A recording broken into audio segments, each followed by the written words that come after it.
Bueno, como decía, para mí es un placer presentar a Manuel Doblaré, colega de profesión y amigo. Ya veréis por su acento, es cordobés, o sea, es andaluz. Además, el acento lo ha perdido un poco, pero era bastante fuerte cuando yo lo conocí, por las vocales abiertas, en fin, tú sabes. Bueno, yo también soy de allí, de esa zona cercana. Estudió en la Escuela de Sevilla, en la Escuela de Ingenieros de Sevilla, hizo nada menos que dos especialidades, eléctrica y mecánica, lo cual es bastante complicado. Yo solo hice la eléctrica y me las pasé canuta. Fue número 1 de la 8ª promoción, dio clase en la escuela un año. Yo tuve la suerte de que lo sufrí como alumno, y nunca mejor dicho, lo sufrí en el sentido de que era bastante duro, pero a la vez era el profesor, de los profesores más brillantes y más motivados que he tenido en la escuela, ¿no? O sea que, y he tenido muchos profesores. Lástima que, como digo, solo estuvo un año allí, porque se fue era un tipo, en fin, ambicioso y muy trabajador, y se fue a Madrid a hacer el doctorado a la Politécnica de Madrid. Allí también tuvo premio a la tesis doctoral, una beca Fulbright para irse a la Universidad de Nueva York.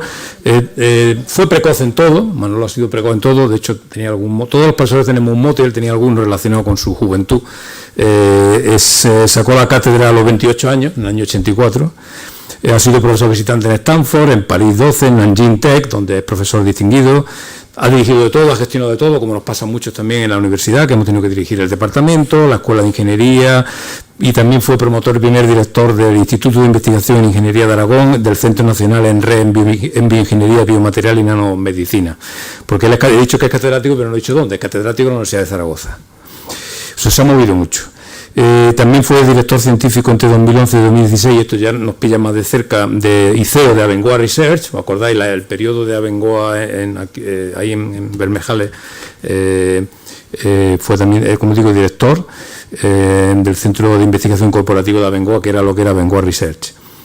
Su área de investigación ha ido evolucionando, empezó con ingeniería mecánica más clásica, métodos numéricos, mecánica de sólidos, fue evolucionando hacia la biomecánica, que es de lo que nos va a hablar ahora, y yo no lo sabía, pero he leído en su currículum que también está trabajando ahora en otras cosas más del lado de la, digamos, de la biología que de la ingeniería, que sería interacción célula-entorno y medicina regenerativa.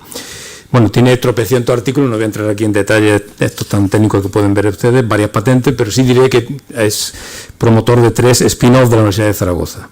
Y entre otras muchas distinciones, aparte de ser académico de la Real Academia de Ingeniería y de la Europea de Ciencias, ha recibido el Premio a la Excelencia Investigadora de Aragón y el Premio a la Trayectoria en Métodos Numéricos por la Sociedad Española de Métodos Numéricos. Manolo, un placer tenerte aquí. Muchas gracias, Antonio, muchas gracias a todos, a la Real Academia de Ciencias de aquí de Sevilla, que somos hermanos de allí de Zaragoza, a ver si empezamos a hacer alguna cosa juntos. Y a los amigos, o sea, Pepe, que lo conozco hace muchos años, Antonio, y a todos los demás. La verdad es que para mí es un placer añadido estar aquí, primero porque Sevilla es mi segunda casa, o sea, ya lo comentaba Antonio que estudié aquí 5 años en Abengoa, en fin, tengo aquí muchísimos amigos, así que es un placer venir aquí de nuevo, eso es algo importante. Y bueno, y además he tenido la suerte de escuchar a Juan, o sea, me voy un convencido ya, absoluto ya, me voy a poner a hacer sentadillas mañana, pero además sin faltar, eso es algo importante. Bueno, voy a intentar ser un poquito más rápido en lo posible, porque aunque es verdad que hablo muy rápido y eso lo comentaba Antonio, pero también es verdad que, bueno, que uno quiere decir muchas cosas, espero que os sean de interés.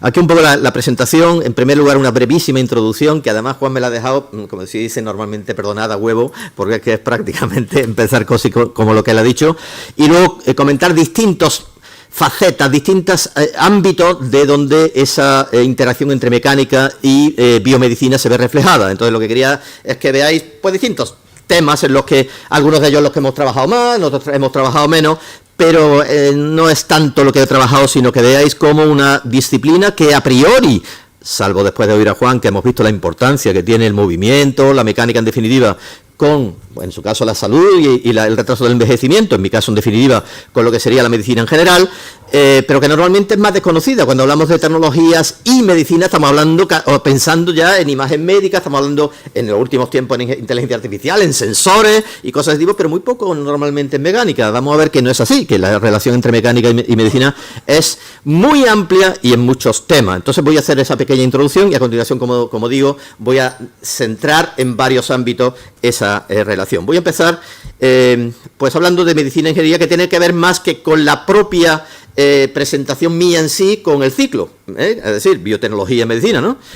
Entonces, como digo, que me la ha dejado, vamos, prácticamente, ¿no? Yo he querido presentar esto porque no tanto desde el punto de vista de lo que ha presentado antes Juan, sino un poco para justificar esta importancia decisiva en lo que es la utilización de las tecnologías hoy en medicina. En primer lugar, ya lo hemos comentado y voy a saltar rápidamente, y además todos somos conscientes, o sea, la importancia que el envejecimiento creciente de nuestra sociedad, cada vez tenemos una población más envejecida en España, en Europa, en los países desarrollados y progresivamente en el mundo, de hecho, como se ha visto. Además, no solo eso, estamos viendo que eso conduce en gran medida, y no solo eso, pero también en gran medida, a que aumente el número de personas, bueno, pues con enfermedades crónicas, con discapacidad básicamente crónica, que necesitan cuidado a lo largo de mucho tiempo de su vida y que, bueno, pues eso exige una serie de servicios, de recursos, etcétera, que son importantes al sistema de salud.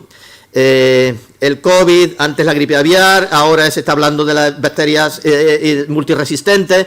Vamos a sufrir muy probablemente, bueno, cronificación del cáncer, que a lo mejor somos capaces de ver en algunos años. Vamos a ver seguramente la aparición de enfermedades que creíamos desaparecidas, reemergentes y otras emergentes que de nuevo van a demandar una serie de recursos importantes. Y además, y esto creo que es, todos convendremos en que en España tenemos un modelo de sanidad que es universal, que es gratuito básicamente, que todos estamos orgullosísimos de él, pero todo esto conduce a una cosa que además creo que, y hoy día además se es especialmente consciente porque está apareciendo en los periódicos continuamente, y es que tenemos un sistema que con todos estos elementos es difícilmente sostenible. Muy difícilmente sostenible. O sea, cada vez está demandando más recursos, cada vez hace falta un incremento del gasto, inversión, mejor, en salud y en medicina, que es superior al incremento del PIB, y por lo tanto es absolutamente imposible de mantener a muy largo plazo.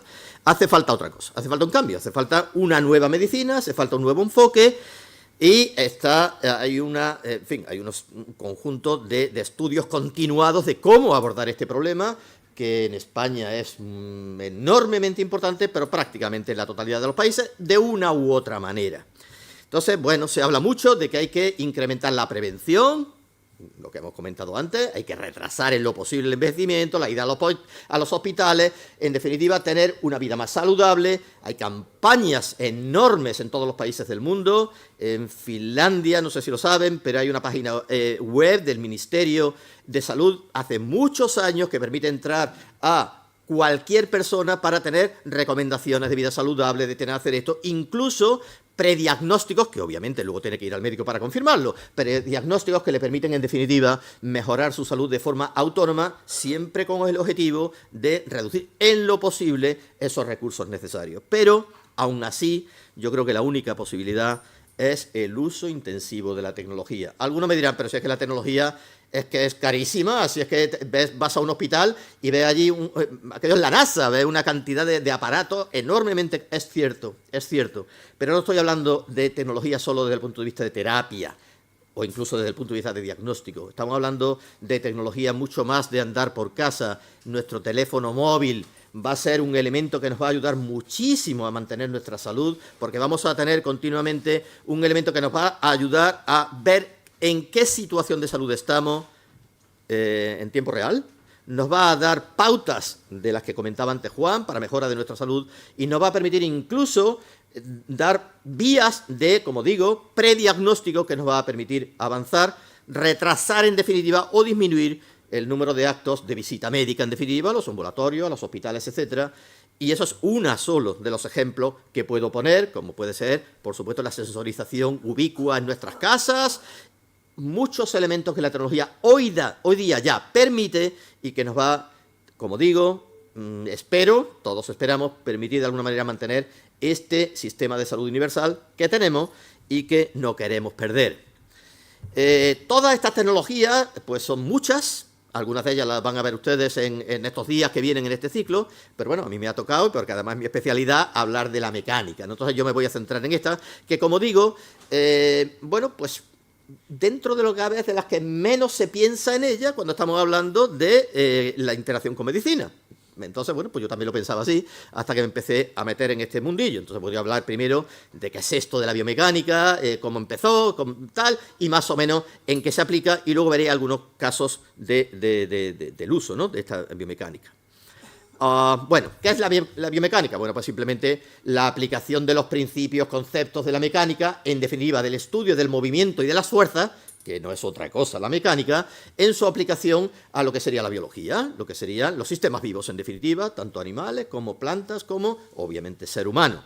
Eso sería lo que es la biomecánica. Fácil de entender y desde luego cuando recordamos lo que nos acaba de comentar antes Juan, pues muy fácil de entender dónde se aplica. Es decir, hay multitud de actos de nuestra actividad normal que tienen que ver con el movimiento y eso, o con la fuerza, y en definitiva eso no es otra cosa que mecánica. Si se produce un deterioro de esa actividad, pues obviamente tendremos que ver cómo mejorarlo desde el punto de vista, bueno, pues conceptual de lo que sería la mecánica, que pensamos más en ella habitualmente desde un punto de vista más artificial, ¿no? De máquinas y cosas de ese tipo, que sería la ingeniería más normal. Sin embargo, esto, que nos parece un poco raro, pues, bueno, pues ha estado en la mente del ser humano desde siempre. Desde siempre. El ser humano lo primero que hizo fue, o una de las primeras cosas que intentó es estudiar, interpretar y conocer mejor el movimiento. ¿Por qué? Porque le interesaba. Lógicamente, le interesaba en primer lugar para una mejora de su actividad.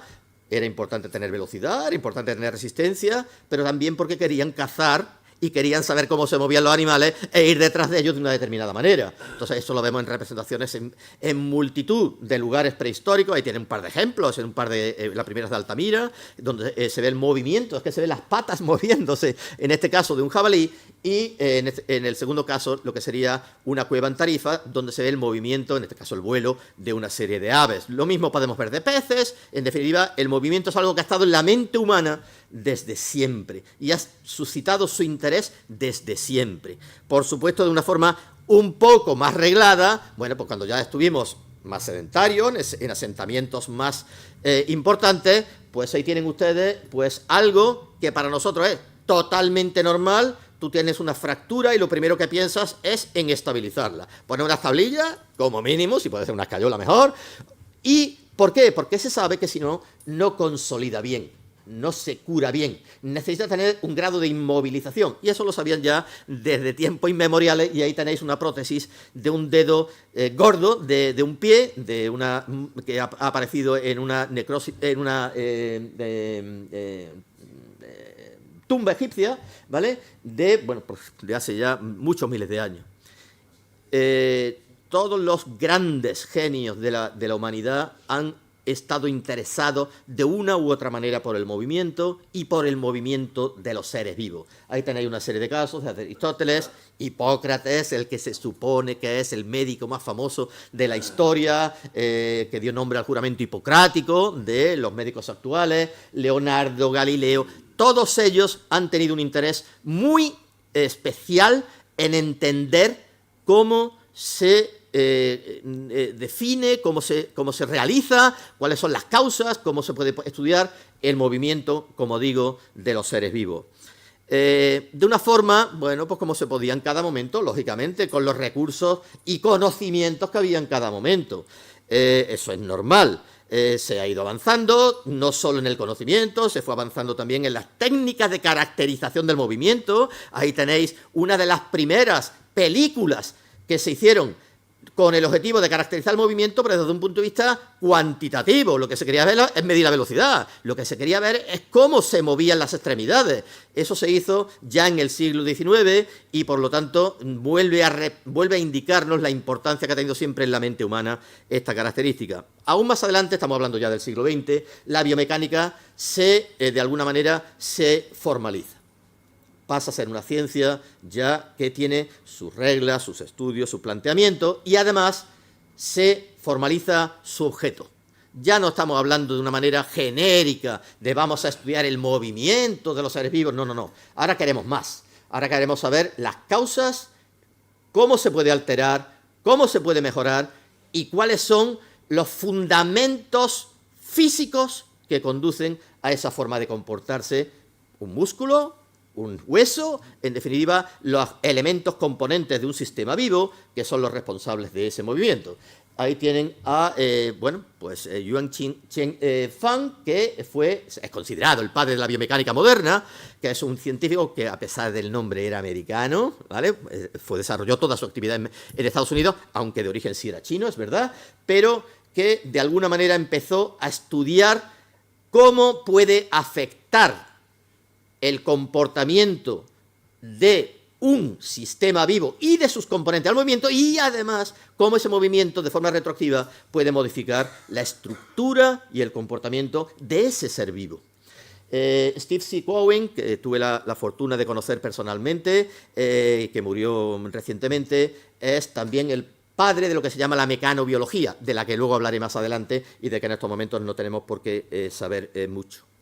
Aplicaciones, pues todas las que podamos imaginar donde hay movimiento en un ser vivo. Lógicamente he puesto solamente algunas de ellas, de las muchas que hay. Desde, bueno, pues si yo tengo una fractura ósea y no puedo mover un determinado miembro y me ponen una prótesis, una fijación, pues eso es para alterar, para modificar, para mejorar, para conseguir, para permitir el movimiento. Bueno, pues cómo se puede diseñar esa prótesis para que sea óptima, para que garantice el mejor el movimiento. Eso es algo que sería el diseño de un componente de una máquina, poco más, ¿eh? Lo que pasa que aplicado, lógicamente, a un ser vivo. Cirugía ortopédica, cirugía cardiovascular, estamos hablando de dispositivos para la rehabilitación, órganos artificiales. Estoy empezando a ver muchas cosas que aparecen por ahí, de las cuales, como digo, alguna hablaré. Yo soy, como me he presentado antes Antonio, ingeniero mecánico inicialmente de los clásicos. Yo en aquel momento yo me tenía como referencia a personas como José Luis o José Manzanares, José Luis de Justo, ¿no? Joder, Luis de Justo. Perdonad. Y por supuesto mi jefe, ¿no? Mi jefe, que yo lo diré siempre toda la vida, Enrique Alarcón. Yo trabajaba en estructura, yo trabajaba en hormigón, yo trabajaba en estructura metálica, en cosas de ese tipo, ¿vale? Pero en el año 1998, un profesor de la Universidad de Zaragoza, un médico del Hospital Clínico de la Universidad de Zaragoza, Daniel Palanca, vino, ese señor que está por allí, y me dijo: oye, mira, me han dicho que vosotros sabéis cosas de elementos finitos y a ver si me puedes ayudar. A ver si me puedes ayudar, ¿cómo? Pues mira, yo llevo mucho tiempo interesado en ver cuál sería la fijación mejor, la fijación óptima para fracturas de pelvis. Entonces, ¿tú me puedes ayudar? Oye, explícame un poco de qué va esto, claro. Yo no sabía nada. La pelvis sí sabía lo que era, pero no mucho más. Y entonces me dice: pues mira, son fijaciones de ese tipo. ¿Y eso de qué está hecho? De acero. Y yo le dije: eso lo sé hacer. Eso lo sé hacer. El acero es un material que conocemos, no hay problema. Y bueno, una fractura, a mí me da lo mismo pensar en una fractura de un material artificial, un acero, un hormigón o un hueso. Esa era mi pensamiento inicial. Y le dije: si soy capaz de encontrar un chico que haga el proyecto fin de carrera, nos ponemos a ello. Y además con una cierta tranquilidad, ¿vale? Efectivamente, pues venga, vamos allá. Encontré al chaval, nos pusimos a trabajar y lo primero que hace es estudiar, claro, qué se ha hecho, cómo se comporta. En el momento en que empiezas a entrar un poquito, dices: espera. Es que el hueso es un material complicadísimo, pero complicadísimo. Esto no es lo que yo creía. Hombre, puedo hacer algo. Y algo hicimos. Bueno, pues de forma muy parecida a lo que yo hacía anteriormente para otro tipo de materiales. Y bueno, pues más o menos era capaz de hacer algunos calculitos, ver pues eso, pues mira, parece que este tipo de fijación es mejor que la otra, pero sin mucho convencimiento de que lo que yo estaba haciendo era realmente preciso. En ese momento tenía yo un chaval muy bueno que estaba empezando la tesis doctoral en plasticidad de metales. Y le dije: José Manuel, mira, yo creo que esto es interesantísimo. ¿Qué te parece si abandonas la plasticidad y te pones y hacemos otra tesis en otro tema, que es el comportamiento del tejido óseo y su modelado mecánico? ¿Vale? Pues lo que tú digas, Manolo, lo típico que solemos decir nosotros, ¿no? Lo que tú digas, Manolo, ¿vale? Se puso a estudiar y entonces cuando empiezas a entender mejor cuál es el comportamiento, te das cuenta de muchas cosas. Te das cuenta, por ejemplo, que es un material, como decía, complicadísimo, con una microestructura tremenda, donde hay que además depende del tipo de hueso, por supuesto. No es lo mismo el hueso cortical que el hueso trabecular, y la porosidad es determinante. En definitiva, hay un montón de cosas que te hacen pensar que esto merece la pena continuar estudiándolo. nos metimos ahí y hicimos una primera tesis doctoral de la que luego comentaré un poco más adelante. Por supuesto, esto no deja de ser al fin el resultado de millones de años de evolución que hace que llegue de alguna manera a tener, o que lleguemos de alguna manera a tener un material, el hueso en este caso, pero lo mismo podemos hablar de otros tejidos, con un comportamiento que podemos decir prácticamente óptimo, es decir, que consigue la mayor prestaciones, la mayor rigidez, la mayor resistencia, con un peso mínimo posible. Es decir, que esto es algo que se puede hasta medio entender, pero que es una maravilla de la naturaleza a donde la evolución ha conducido. Claro, ya te pones allí y ya te cebas. Ya dices, ahora yo ya sé de esto, pues ahora os vais a enterar, ¿vale? Y empezamos a hacer, pues, todo lo que se nos ocurría, lógicamente. Vamos a estudiar dónde pueden aparecer fracturas en un hueso, en este caso el fémur proximal, dependiendo del tipo de carga y no sé qué, y comparamos con las que arrea, y entonces, bueno, pues empiezas a hacer cosas, ves que eres capaz de obtener resultados que más o menos se acercan a la realidad experimental y dices, oye, pues esto que estamos haciendo parece que va. Y bueno, pues otra cosa más, hombre, si le metemos una prótesis, ¿cómo esa prótesis puede de alguna manera adherirse o separarse del tejido óseo? En definitiva, y empezamos a ver, dependiendo del tipo de prótesis, pues miraba y veías cuál era la óptima, cuál era la... Todas estas cosas hicimos un montón. Pero llega un momento en que mi amigo Daniel Palanca vuelve a venir y me dice, oye, hemos publicado bastantes cositas, está muy bien, pero mi problema ahora es diferente. Ahora mi problema es que yo quiero saber una cosa totalmente diferente. Ahora yo no quiero saber cómo se comporta el hueso. Ahora yo quiero lo siguiente. Mira, cuando tú tienes una rotura de ligamento cruzado, lo que hacen es una sustitución. Y lo que te hace es ponerse una plastia, en este caso cogida del ligamento rotuliano, ¿vale? Y se hace una cirugía que se llama hueso-tendón-hueso. Es decir, una pastilla de hueso, otra de hueso, en medio, ese trozo de ligamento rotuliano, se hace un túnel en la tibia y otro en el fémur, se pasa por eso, se estira para que quede tirante y se fija. Y yo querría saber cuál es la tensión óptima a la que tengo que tirar, ¿vale? Y digo, ¿y cómo lo hacéis eso? Dice, a mano, a ojo. Es decir, pues, miro, ahora. Y digo, bueno, pues vale, pues dame alguna recomendación. Dime algo. Y dice, hombre, vamos a ver, si yo tiro demasiado, esa plastia se remodela, se hace muy rígida a largo plazo y no funciona bien. Entonces yo lo que quería es la menor tensión que tengo que tirar, pero para que funcione, claro, lógicamente. Vale, perfecto, vamos allá. Y entonces digo, bueno, espérate, que estamos hablando ahora del ligamento, ahora no del hueso, ahora tengo cómo se comporta el ligamento. Y es otra cosa totalmente distinta. Es un material súper flexible, grandes deformaciones, grandes desplazamientos, pero bueno, eso es lo que los mecánicos estudiamos al fin y al cabo. Entonces, venga, vamos a hacerlo. Y hacemos un modelito fantástico del hueso, con todos los distintos ligamentos, no sé qué, no sé cuánto, el cartílago articular, todo lo que se nos ocurría estaba allí metido, ¿vale? Y entonces, bueno, pues metes tu ligamento nuevo, ¿correcto? Lo que sería la plastia nueva, dentro de los túneles, por supuesto, con una angulación determinada, que depende de tal, y con una pretensión dada. Y consigues, bueno, esto es lo de menos, esto es lo bonito, esto es lo que se presenta que se vea, ¿no? Pero vamos, lo importante para nosotros era esta curva. Esta curva que viene a representar la fuerza, que estos señores le llaman de cajón posterior, una fuerza que se hace en la parte posterior de la rodilla, frente al desplazamiento. La curva que ven ustedes aquí, esta, sería la de una rodilla sin ligamento cruzado. Es decir, de primera funciona razonablemente bien, pero cuando le mete un poco más se le va a la rodilla, ¿vale? Y esta de aquí abajo, esta que vemos, sería la de la rodilla sana. Y aquí con distinta pretensión. Y entonces pues yo le digo, oye, es que casi la pretensión que ponga funciona casi igual y funciona muy bien. Digo, la menor con la que yo he trabajado son 20 newton y funciona razonablemente bien. Como me has dicho la menor, yo te digo 20 newton. Y me dice, no, eso no va a funcionar. Y digo, ¿y eso? Dice, no va a funcionar porque de primera sí, pero a largo plazo no. Y digo, ¿y eso? No, porque se va destensando. Y digo, ¿que se va destensando? A ver, vamos a estudiar.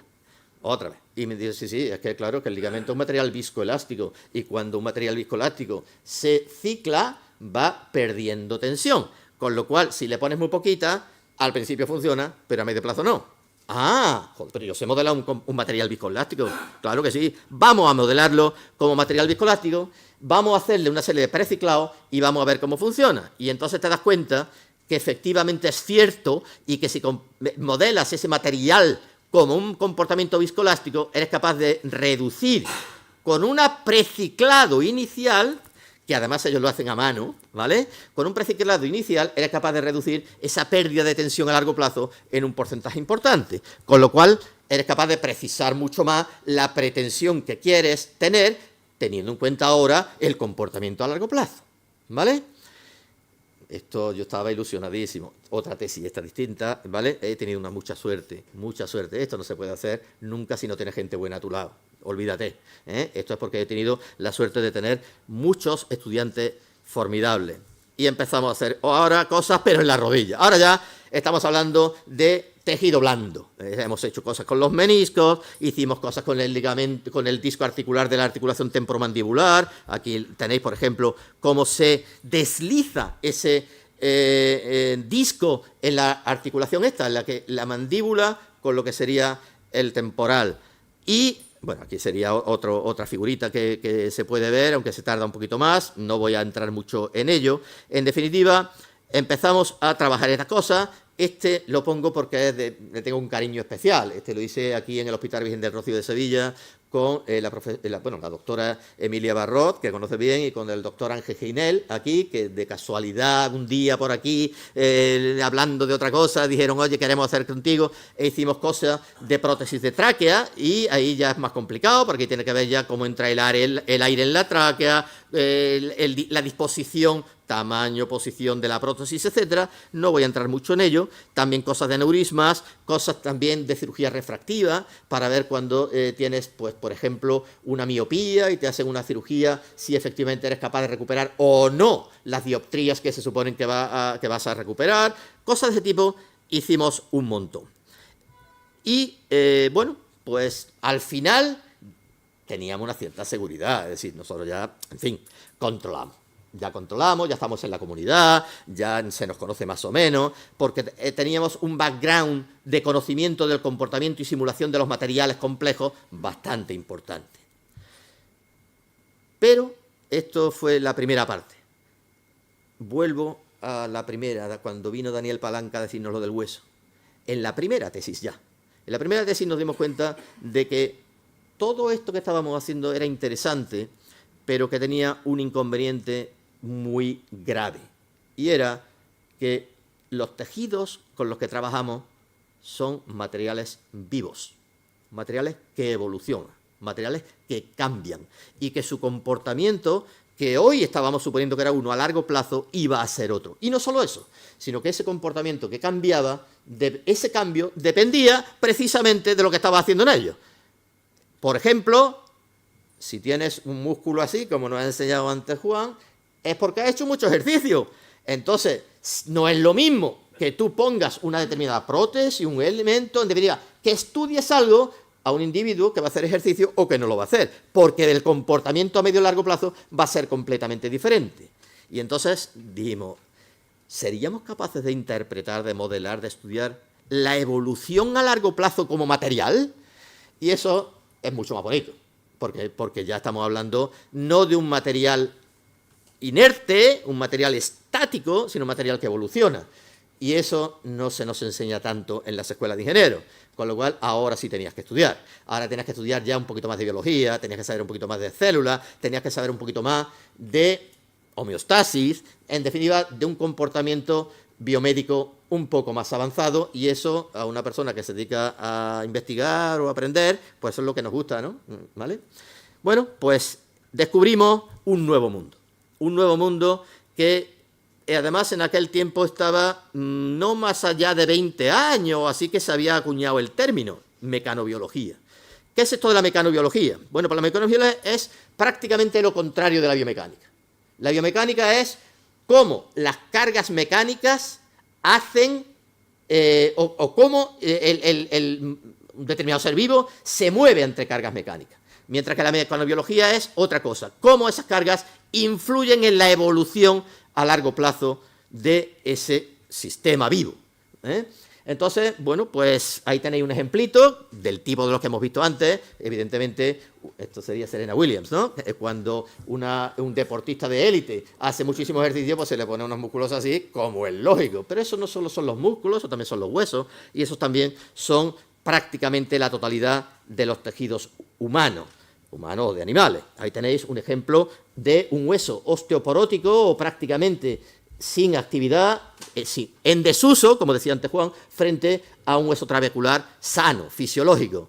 No tiene nada que ver. Entonces, si somos capaces de modelar esto, conoceremos mejor cuál es la situación fisiológica natural, lo que se llama homeostasis, de un sistema biológico tal, o incluso conocer mejor enfermedades. Comentaba al principio Pepe que efectivamente la mecánica tiene que ver con el cáncer y tanto, como que el entorno de las células tumorales influye mucho en su comportamiento, y ese entorno puede ser más o menos rígido, mecánica, y por lo tanto influir de una u otra manera. Si conocemos mejor esa interacción célula-entorno, mecánica-célula, estaremos en condiciones, no voy a decir, ni mucho menos, de plantear mejoras en la terapia del cáncer, o sí, o al menos ver distintas posibilidades. ¿Vale? Bueno, pues nos pusimos a ello, y lo primero que hicimos, lógicamente, era lo que había venido mi amigo Daniel Palanca, lógicamente, entender el hueso. Y empezamos a estudiar y ver qué pasa con el hueso, y había ya mucho desarrollado por aquel tiempo, y vimos que efectivamente el entorno mecánico influye tremendamente en el hueso. Ahí tenéis dos huesos, en este caso de un ratón, que el de la izquierda sería uno normal, y el de la derecha es de un ratón de la misma especie, en las mismas más o menos condiciones, pero que en la etapa de gestación, en el interior de la madre, lo que se hizo fue fijar los extremos de ese fémur de tal manera que no se pudiera mover. Entonces, el fémur de la derecha es un fémur que durante la etapa de gestación no se movió. Veis que ha cambiado radicalmente el tamaño, la estructura, por supuesto, hasta la forma. Es decir, que efectivamente las cargas mecánicas ya desde el tiempo de la gestación influyen en lo que es la evolución del comportamiento de un tejido óseo. No voy a entrar en las bases más biológicas porque no vienen a esto, pero vamos, esto es algo que se sabe de todos lados. Es decir, no sé si saben ustedes que los astronautas que se tiran 6 meses en la Estación Espacial Internacional pierden hasta un 15% de la masa ósea. Una barbaridad, un 15%, a pesar de que hacen programas de ejercicio, aún eso, porque están en una situación de baja gravedad y pierden muchísima masa ósea. Pero además no solo eso, sino un 15% de media total, pero en las extremidades inferiores pierden hasta un 30%. Es una locura. Es decir, a pesar de hacer ejercicio, cuando tienen que hacer una rehabilitación intensiva para volver a recuperarla. Eso es algo que se conoce bien. Entonces, el hueso es un material extraordinariamente importante, no solo porque nos sustenta, no solo porque es vital para nuestra salud, para nuestro movimiento, para nuestra actividad, sino también como soporte de los músculos, obviamente, pero también porque es el depósito del calcio, principal del calcio, y tiene una serie de elementos que lo hacen uno de los repositorios más importantes de lo que sería el comportamiento del ser humano. El estudio de su evolución es muy relevante. Bueno, pues a ello nos pusimos.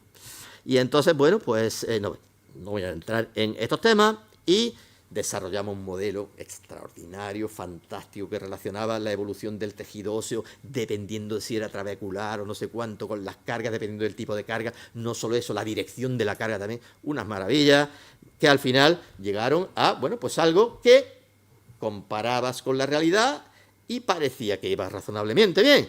Y entonces ya, bueno, venga, ¿y esto para qué sirve? Porque no olviden que yo soy ingeniero, en el fondo, ¿vale? Entonces, ¿para qué sirve? Pues claro que sirve, porque si yo resulta que pongo una prótesis a una persona, ¿de acuerdo? Esa prótesis hace que cambie completamente la distribución de cargas sobre ese hueso, de tensiones sobre ese hueso. Zonas que antes estaban cargadas dejan de estarlo. Y si dejan de estarlo, ¿qué pasa? Que pierdo eso, ¿no? Bueno, pues ese fenómeno se conoce desde hace muchísimo tiempo, en inglés se llama stress shielding, y es una de las causas más importantes de pérdida de masa ósea, posteriormente de la posibilidad de pérdida de la prótesis y, en definitiva, de una necesidad de revisión de prótesis. Si yo supiera a priori o pudiera predecir por dónde puede hacer eso, podría optimizar el diseño de la prótesis.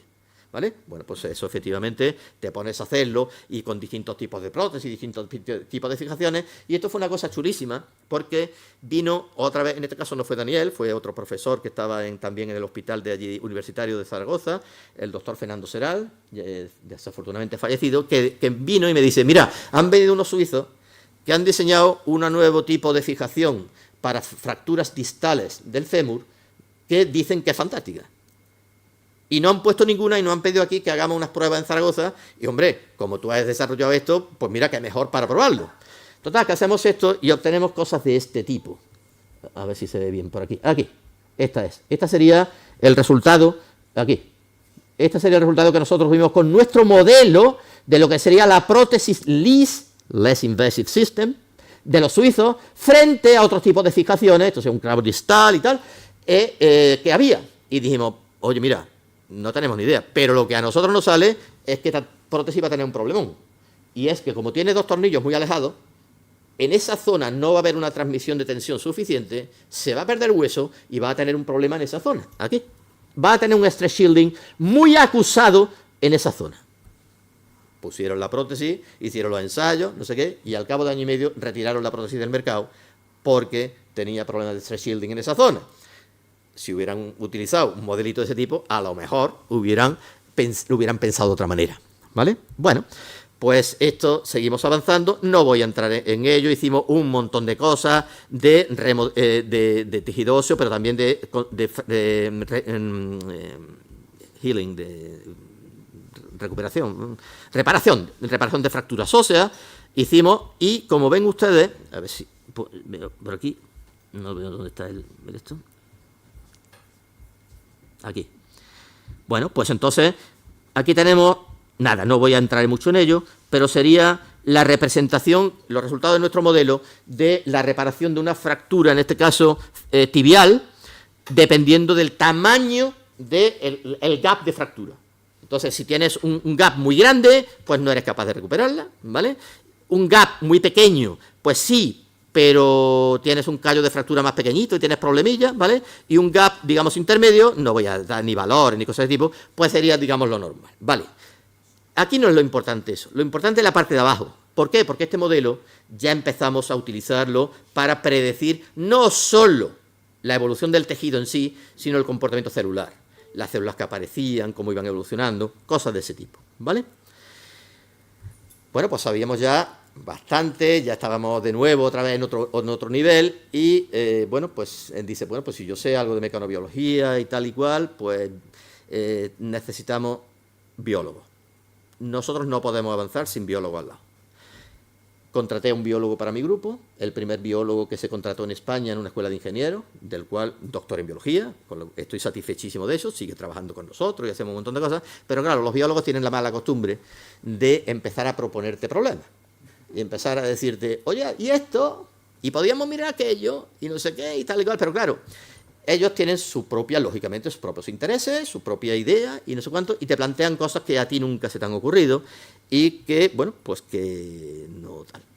Empezamos a trabajar en lo que sería el comportamiento de células tumorales en distintos tipos de tumores y en relación al ambiente mecánico. Y ver que cuando tú tienes un determinado tipo de masa tumoral, pues pueden ocurrir muchas cosas. Esto es un ejemplo que es muy curioso. Fíjense ustedes aquí, lo que pasa en un esferoide de células de tumor de colon cuando se le somete a una serie de ciclos de provisión y eliminación de glucosa. Pues resulta que expulsa las células muertas que se producen en el interior, lo que se llama el núcleo necrótico. Y las expulsa porque hay una presión, fuerza, otra vez estamos en mecánica, hay una presión interior que hace que salgan esas células. Y eso es un problema que tiene que ver con muchas cosas. Tiene que ver con la mecánica, pero eso no aparece de primera. Tienes que someterlo a distintos ciclos. Y además no siempre igual. Tienes que meter los ciclos de la misma manera. Esto significa que esas células se están adaptando. Están cambiando su comportamiento de acuerdo a esos ciclos a los que las somete. Un problema bien conocido de plasticidad o adaptación celular que a mí me encantaba y que teníamos que empezar a estudiar como fuese. Entonces, bueno, pues nos hemos metido últimamente a estudiar la adaptación celular y la mecánica de estos esferoides, y para eso hay que medir. No hay más remedio, ¿vale? A ver si... Aquí, abrir. Bueno. No están aquí. Bueno, es igual. Aquí se ve cómo sería una pipeta, donde hay... se ve la pipeta, se ve ahí unas células tumorales, en este caso, y lo que está haciendo es aspirar, para ver cómo esas células van entrando. ¿Por qué? Porque eso te dice, en definitiva, la flexibilidad que tiene, ¿vale? La rigidez que tiene, y puedes medirla.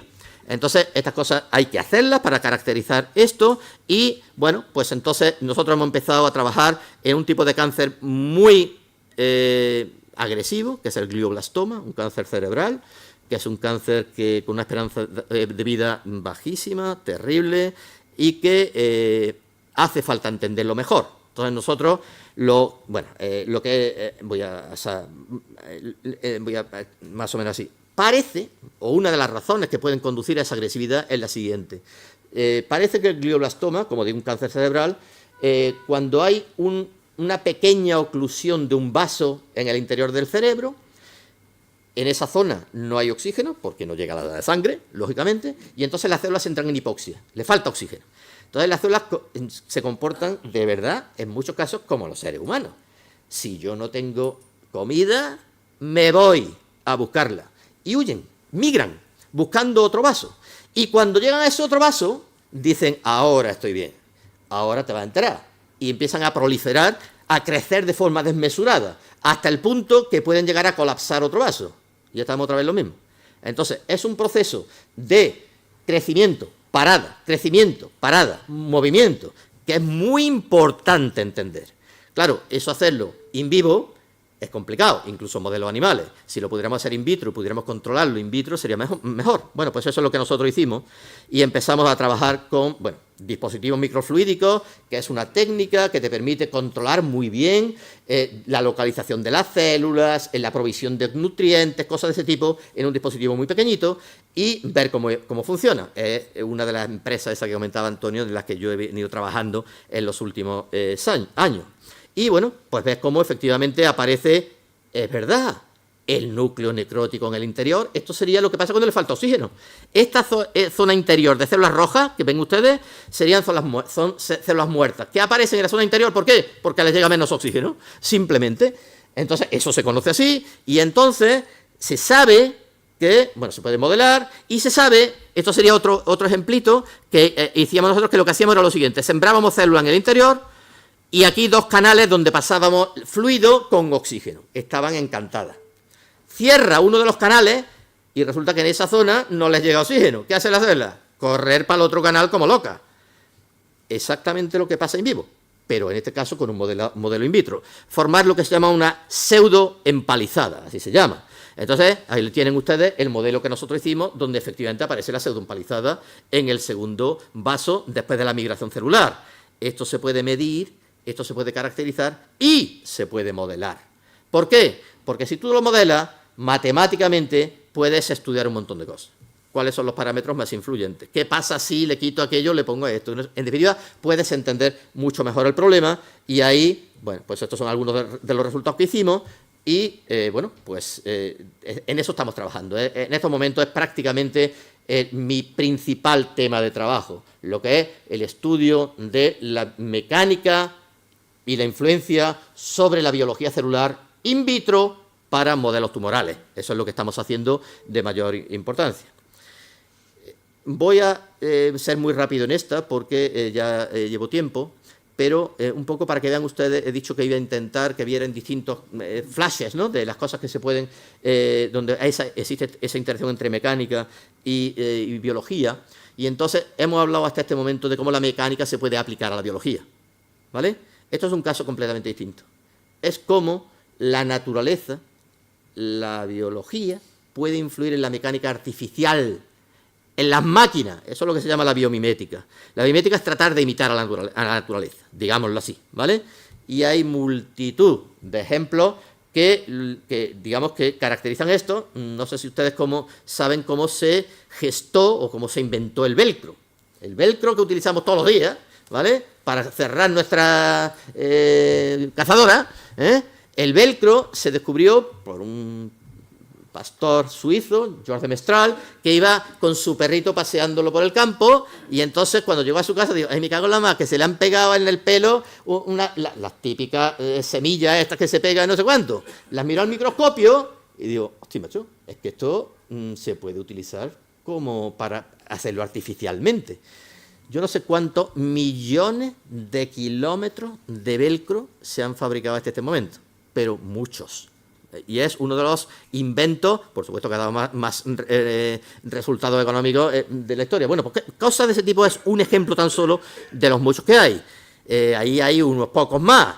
El de abajo tienen ustedes el morro del tren bala japonés, que es una imitación exacta del pico de un ave, exacta, ¿vale? Reproducida tal cual. Y tiene algo que, no sé si ustedes recuerdan, en los Juegos Olímpicos, no me acuerdo dónde fue, que sacaron unos bañadores especiales que eran, digamos, que permitían una mayor... exactamente, mandaba más rápido. Bueno, pues eso fue una imitación exacta de lo que es la forma en que las escamas de los tiburones están dispuestas, ¿vale? Ya saben que eso ha sido prohibido y ahora ya no se pueden utilizar. Eso es otro ejemplo de biomimética, como hay tantos otros. Claro, esto está muy bonito, pero yo lo que querría es imitar a la naturaleza en aquello donde es más potente. ¿Qué es más potente? ¿En correr? ¿En tal? No. Donde es más potente es en autorrepararse. Eso sí que es importante. Si yo consiguiera materiales que cuando tienen una roturita pequeña se autorrepararan, eso sería, vamos, fantástico. Bueno, pues eso ha dado lugar a una nueva completamente línea de materiales autorreparables que tratan de imitar a la naturaleza tal cual, y que en estos momentos hay multitud de aproximaciones distintas, algunas de ellas impresionantes. Esto, por ejemplo, es el caso de un hormigón en el cual se incorporan una serie de esporas de bacterias que lo que hacen es que cuando llega un poco de agua, ¿por qué? Porque si hay una pequeña microfisura entra agua, entonces esas esporas vuelven, digamos, a la vida, y entonces esas esporas sueltan un material que de alguna manera tiende a reparar el hormigón. Es a niveles, por supuesto, de fisuras pequeñas, no estoy hablando de grandes fisuras ni muchísimo menos, pero es un ejemplo que viene de nuevo a ilustrar la posibilidad que hay de utilizar las ideas de la naturaleza para la ingeniería estándar. Claro, el colmo ya sería decir, bueno, pues entonces ya la imito, pero la imito del todo. ¿Del todo qué significa? Pues ya no es para repararme, es que voy a crear órganos completos. Órganos completos. Hombre, sin órganos completos, trozos de órganos completos. Es decir, si yo tengo una zona que tengo que hacer una resección porque tengo un tumor, no podría sustituirlo por un trozo que a lo largo del tiempo se comportara idéntico. Ahora ya sería un material biológico idéntico a lo que sería el material, como digo, biológico natural. Eso ha dado lugar a una nueva ciencia. Lo llama ingeniería tisular, ingeniería de tejido, desde el año 80 aproximadamente, y que uno de sus promotores, el profesor Robert Langer, en MIT Harvard, es el actual CEO de Moderna, de la empresa que ha desarrollado la famosa vacuna RNA, junto con la alemana, ¿vale? Entonces, esto es un tema muy, muy, muy relevante y todo el mundo espera que en el futuro pueda ser una de las vías que provea, si no órganos completos, al menos trozos de órganos, como decía. Una anécdota. Estoy hablando del año 2008, 2009. Fui a Estados Unidos y entonces cayó en mis manos un documento el consorcio de agencias americanas relacionadas con la ingeniería tisular. Me lo leo y para que vean ustedes lo que es la ambición de los americanos, que nosotros no tenemos esa ni de lejos. Ya ponía allí retos para los próximos 10 años y ponía uno de los retos, me acuerdo perfectamente, creación de un banco de órganos a partir de ingeniería tisular para ser utilizado en el momento no sé cuánto para la correspondiente. Por supuesto no se ha llegado, ni mucho menos, pero ya lo ponía, ¿vale? Bueno, pues esto es lo que se hace. Lo que se hace fundamentalmente es desarrollar una serie de materiales que se llaman andamios, donde se ponen células que esos materiales lo que sirven fundamentalmente es para soportar las cargas mecánicas durante el tiempo, un tiempo, se colocan en el lugar y van degradándose poco a poco, y las células que estaban en el interior se van integrando con el cuerpo de tal manera que son capaces de ir generando ellas poco a poco ese tejido que se perdió o que se eliminó. Esto es la idea, ¿vale? Por supuesto, hay multitud de elementos importantes que hay que tener en cuenta, multitud de dificultades, no sé cuánto. Una de ellas es que no se pueden poner a pelo. Es decir, tú no puedes poner ahí las células y decir, y ahora lo coloco. Las células tienen que estar razonablemente maduradas durante un tiempo, para eso hay que tenerlas en un sitio que se llama bioreactor, ¿vale? Y estos son algunos de los bioreactores que se utilizan para ello, y entonces al final eres capaz de conseguir un trocito que puede ser un sustituto de. Y ese sustituto de puede ser desde un trozo de hueso hasta una vejiga urinaria completa, hasta un trozo de tráquea completo, y son cosas que probablemente creo que todos veremos en el futuro. Termino ya, y ya esto es lo último. Y ya para el colmo, la mecánica ha servido para entender mejor, ha servido para diseñar prótesis, ha servido para entender e incluso pensar la posibilidad de en el futuro quizás utilizar terapias para cáncer. ¿Es eso así? Pues sí. Cosas que conocemos de terapias de la mecánica estándar, pues desde una maquinita vibratoria que ayuda, digamos, a la regeneración, en este caso muscular, hasta lo que sería, bueno, pues la típica escayola o similar de estabilización de una fractura, hasta una máquina de rehabilitación, hasta, no sé si a alguno de ustedes le han quitado una piedra del riñón mediante el uso de ultrasonido. Eso es mecánica, ¿eh? Eso es mecánica pura y dura. Ultrasonido, eso es ondas mecánicas. Entonces, eso se puede estudiar, se puede optimizar, se puede analizar, etcétera, y se puede hacer. Esto es un ejemplo de lo que se llama distracción ósea, pura mecánica. Lo que se hace es, si yo quiero alargar un hueso, simplemente lo retiro un poquitito y dejo que en medio aparezca un callo de fractura, un callo de consolidación. Cuando está un poquito, vuelvo a retirar otro poco, y al final consigo que una pierna que estaba a lo mejor pues 5 centímetros, quizás mucho, pero vamos, algunos centímetros más corta que la otra, pues se ponga al mismo nivel. Eso es mecánica pura y dura. Y esto es el último proyecto que estamos trabajando también, que tiene que ver con lo que os he dicho, que es mi interés más importante ahora, que es la oncotripsia. La oncotripsia es intentar destruir células tumorales con ultrasonido, sin que afecte a la sana. Claro, porque si no, ¿vale? ¿Cómo se consigue eso? Pues la idea es conseguir ajustar la frecuencia de ultrasonido para que se ajuste lo más próxima posible a la frecuencia de las células tumorales y no a la de la sana. Pero claro, entonces tienen que tener distintas frecuencias. Lógicamente, ¿la tienen? Sí, ¿por qué? Porque unas son más rígidas que la otra. Otra vez mecánica. ¿Vale? Bueno, pues esto es un proyecto que estamos haciendo con un profesor de la Universidad de Caltech, que es un proyecto que, vamos, el que estoy ilusionadísimo, y que ya tenemos algunos ensayos preliminares y que bueno, parece que pueda funcionar. Y bueno, una última reflexión. Ya termino. Vamos a ver, aquello que parecía tan lejano, la mecánica de la medicina, ya hemos visto que no es así, que está muy relacionada. Y lo mismo pasa con muchas otras disciplinas. ¿Por qué? Porque, como intento decir ahí, esto de dividir en disciplinas es que está obsoleto. Es que ha sido algo que nos ha servido para avanzar mucho, pero también nos ha servido para tener demasiadas fronteras. Y es algo que hay que romper ya. La ciencia es per se multidisciplinar. Tenemos que entenderla así. Y esto de yo soy ingeniero y tú soy biólogo se va a acabar. No se les va a acabar, obviamente, desde el punto de vista de práctico, de profesional, etcétera, pero en investigación yo no puedo hacer nada sin los biólogos al lado, sin Daniel Palanca, recordad, sin los médicos al lado, yo no puedo hacer nada y ellos tampoco pueden hacer mucho sin los ingenieros al lado. Entonces, tenemos que empezar a plantear equipos conjuntos, es la única manera de avanzar. Y, bueno, pues esto ya lo dijo hace mucho tiempo un filósofo de la ciencia, como Russell Ackoff, que dijo que la naturaleza no tiene disciplina, que no está dividida en disciplinas, que eso es una construcción humana y que puede ser útil para unas cosas, pero puede ser muy negativa para otras, que debemos romperla. Y yo intento hacerlo esto.